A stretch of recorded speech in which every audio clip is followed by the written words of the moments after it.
Hi, guys. This is Mr. Peck. Today I'm going to read to you Share a Scare, and this is writing your own scary story. And hopefully, this is going to help you write your own scary story. So, we're going to talk about some tips and tricks and maybe some points to better yourself at writing, not only writing, but scary story writing in particular. Goosebumps and gasps, shivers and quivers, shudders and trembles and shakes. Is it possible that these experiences could be fun? Sure, if you're reading a scary story. Scary stories invite us into the dark, spooky side of our imaginations. They challenge us every step of the way. At the end, we might still be scared, but we have a feeling of victory too. Maybe that's why so many people love scary stories. In this book, you'll learn how to write your own scary story. Start by reading our example, The Scary Go Round, straight through. Then go back to page 5 and learn about the tools you can use to give your readers chills and thrills. So, what I want you guys to do is listen to the story. Then I'm going to read some tools that are going to help you. And as you guys start writing your own, I want you to flip back and pause the video and see what you need to do to help you out. Let's take that trail, Shane said. Let's not, argued Lila. Lila and Shane had walked their dog at the park dozens of times, but they'd never noticed the side trail. It was a line of trampled down grass going up a small hill. I think we should go home, Lila said. The sun is setting. It'll be dark soon. Shane ignored her and headed up the trail. Lila sighed. Come on, Beans, she said to their dog.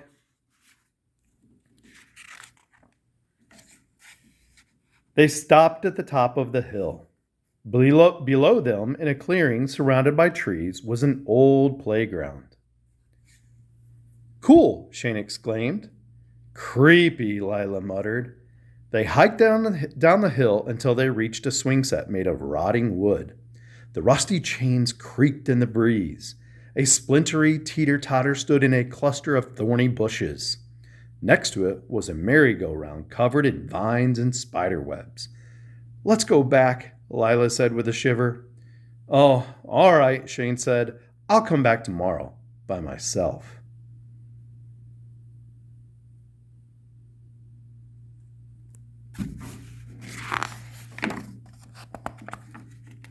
Something moved in the woods. Beans growled. What was that? Lila asked. Oh, probably a giant chicken, or a two-headed fox, or... Shane stopped short. An old woman, her head wrapped in black, was hobbling toward them. Her skin was so wrinkly it seemed to be slipping off her face. Play with me, she begged. Play with me?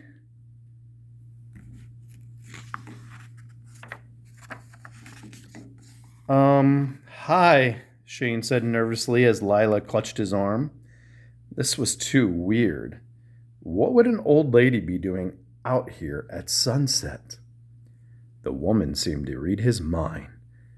I come here by myself all the time, she said. I live just over there on Willow Road. Shane and Lila glanced at each other. There was no Willow Road. Not anymore. No one lived inside the park. Their own house was the closest one to the entrance.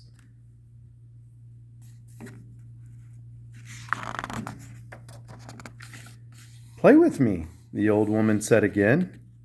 There was something odd about her eyes. Looking into them was like looking through dirty windows and seeing two small red flames. But maybe that was just the sunset reflecting in her eyes. Beans tugged hard at his leash, trying to pull the kids back toward the trail. Don't go. Play with me. The woman stomped her foot weakly. Play with me.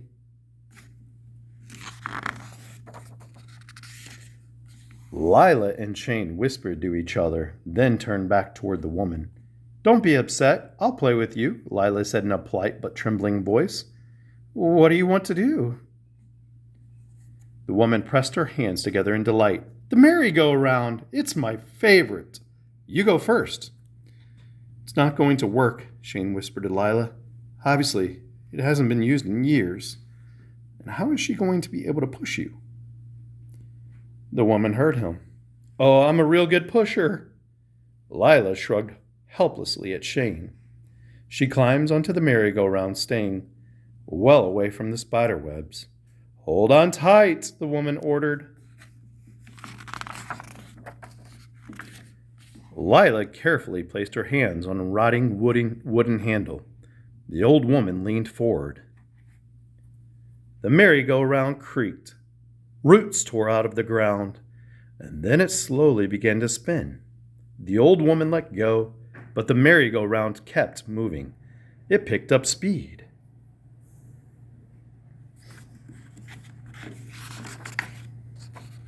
Lila, Shane shouted. This was too strange. They needed to get out of here. Let's go home, now! But the merry-go-round whirred faster and faster. The old woman clapped her hands. Her eyes glowed brighter. The red flames grew bigger. Shane! Lila cried.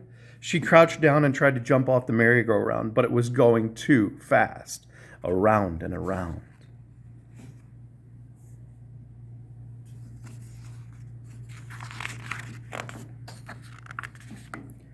Shane dropped Bean's leash and ran to the merry-go-round. He tried to put his foot on the edge and grab the handle, but the spinning merry-go-round threw him to the ground.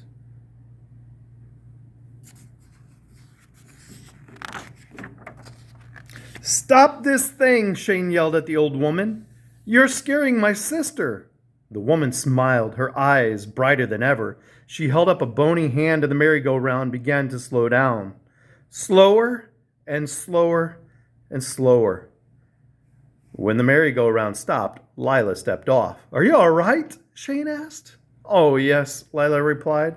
That was fun. Now it's your turn. She brushed the hair out of her eyes and looked straight at Shane.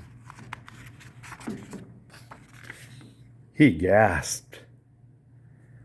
Lila's eyes burned into his like a red flame.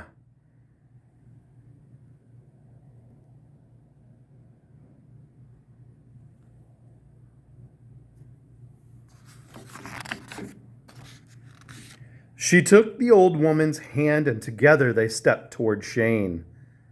Play with us, they begged. Play with us.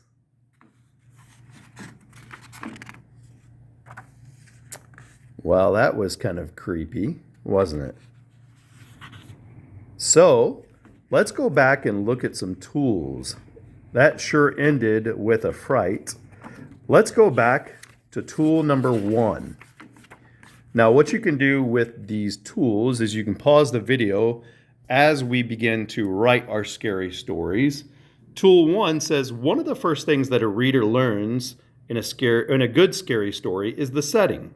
When does the story take place? Where does it happen? Scary stories often take place in dark locations. In this story, the setting is a park at sunset.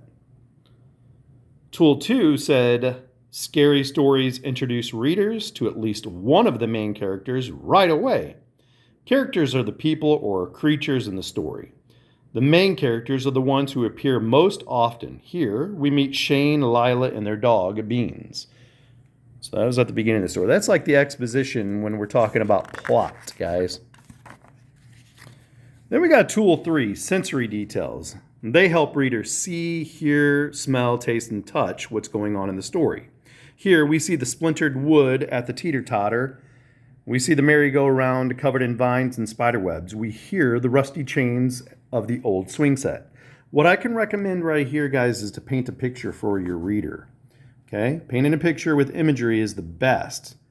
So it's kind of like the showing sentences versus telling sentences. If you just tell someone that it's a blue sky, they're not going to get a really good image in their head. But if you said the bright blue sky with the wispy clouds, whatever, something like that, that just gives an image. Tool 4 says foreshadowing. is often used in scary stories. Foreshadowing gives readers hints about what might happen later in the story. Lila thinks the old playground is creepy. She's uneasy, and because she's worried, so are we. So, scare tactics, guys, right here. All right. Let's go to tool number 5. Together, all the events that make up a story are called the plot. We talked about exposition. We talked about the conflict, then the rising action, then the climax, then the falling action, then the resolution. All right. Tool number 6. The plots of scary stories are full of surprises. Strange, unexpected things happen. Shane and Lila and Beans are startled to see an old woman at the playground. Who is she? What is she doing there? So make sure you include a lot of surprises. Tool 7. The mystery of the old woman deepens. Shane and Lila don't know what to think. Neither do we.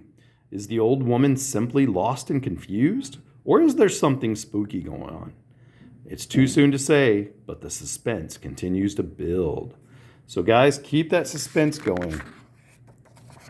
Tool 8. Sometimes writers use words to create a picture in readers' minds. And we just talked about that with the imagery. And you can do that with some details that paint that picture, okay? The words might compare one thing to another. Here, the woman's eyes are likened to dirty windows with small flames glowing behind them. What if they had been compared to red licorice? Would you feel differently about her? Well, red licorice is something that we eat, and flames are definitely not. And so I'm thinking that that imagery painted a more suspenseful, frightening picture. Tool 9, dialogue. I love this. Dialogue, you need quotation marks, obviously. And dialogue is what characters say to each other. Dialogue gives information and helps move the story along. Readers hear the characters talk. They feel like the story is happening right in front of them. Guys, it's important when you have your dialogue to write it correctly. I'm going to show you some dialogue right here. Like, for example, see how right here, the first letter in dialogue is always capitalized. There's quotation marks going around what is said. Okay, so there's quotation marks, and the punctuation goes inside the quotation marks. Okay, so like here's another example. It's not going to work, Shane whispered to Lila. If you said like Shane said, you cannot put Shane said in the quotation marks. It's only what was said. Who is saying it is not in quotation marks. No tools on this one, nor there. Here's tool 10. Scary stories work best if the main characters take action. They can't just have things done to them. They need to fight back. Shane can't stop the merry-go-round, but that just makes the story more frightening. So he was going to try to solve this problem there, come up with a solution. The scary stories are a little bit different sometimes, aren't they? They can end in weird ways. Tool 11. In all types of stories, punctuation can make a scene come alive. Exclamation points show strong feelings such as anger or fear. Ellipses, the 3 dots after the word slower, create a pause. The ellipses here make us feel the merry-go-round slowing down. On page 18, the dashes create a feeling of speed as the merry-go-round goes faster. So we have those 3 dots, the ellipses. Okay. You guys, I know some of you have used those before. Tool 12. The climax is often the scariest part of a scary story. Everything that happened earlier in the story has led up to this moment. Well, that was where her eyes were turning red, or where they were like red like flames. Tool 13. In most kinds of stories, the ending should leave readers satisfied. All the questions in the story have been answered, but scary stories are different. A good scary story should leave readers with their hearts pounding.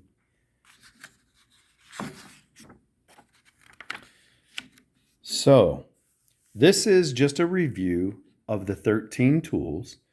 I'm going to scan down on this so you guys can Pause the video if you need and go through these.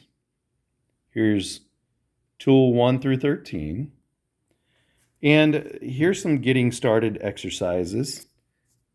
And what I'll probably do is make sure that I take a picture of this and put in Google Classroom, or you can just zoom down on this and pause the video as well and take a snapshot if you want. But some of these getting started exercises are like prompts. Have you ever been lost at a store or heard a strange noise outside your window, or thought something was following you in the woods? What details do you remember? Ask your friends and family to share their scary stories. Once you get a basic idea, let your imagination take over. Here's another one right here. Do you remember what you dressed up as last Halloween? How about the year before that and the year before that? Imagine those characters all together and put them in a scary setting. What might happen? Third one down says, dreams can be very strange and some of them are scary. What dreams do you remember? Could any of them be used in a story? And the final one down here says, scary movies often have sequels. A sequel is a story that starts where the one before it ended. Pick out a favorite scary book or movie and see if you can keep the plot going.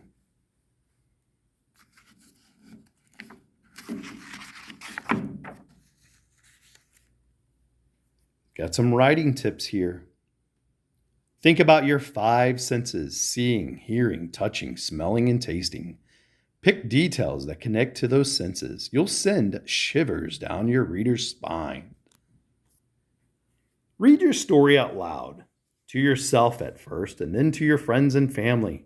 Turn out the lights and read by flashlight to put everyone in the right mood. Pay attention to how your story sounds. Are there places that move too slowly or too fast? Do all of your details help create a scary feeling? Remember that there are lots of types of scary stories. Some have the traditional scary characters and settings, ghosts, haunted houses, and so on. Other scary stories are more like real life. What matters is that in the end, the reader is spooked. So over here, we got our glossary talking about character, climax, delight, detail, dialogue, ending, foreshadowing, imagery, plot, punctuation, sensory, setting, suspense, trampled, were. Some of those are just definitions of the words that were in the book, but some of them are definitions of like plot elements that we've used. So guys, that sums up our book, Share a Scare, Writing Your Own Scary Story. I hope this helped you a little bit, and you can pause the video for your referencing on your own scary story. All right, talk to you later. Bye, guys.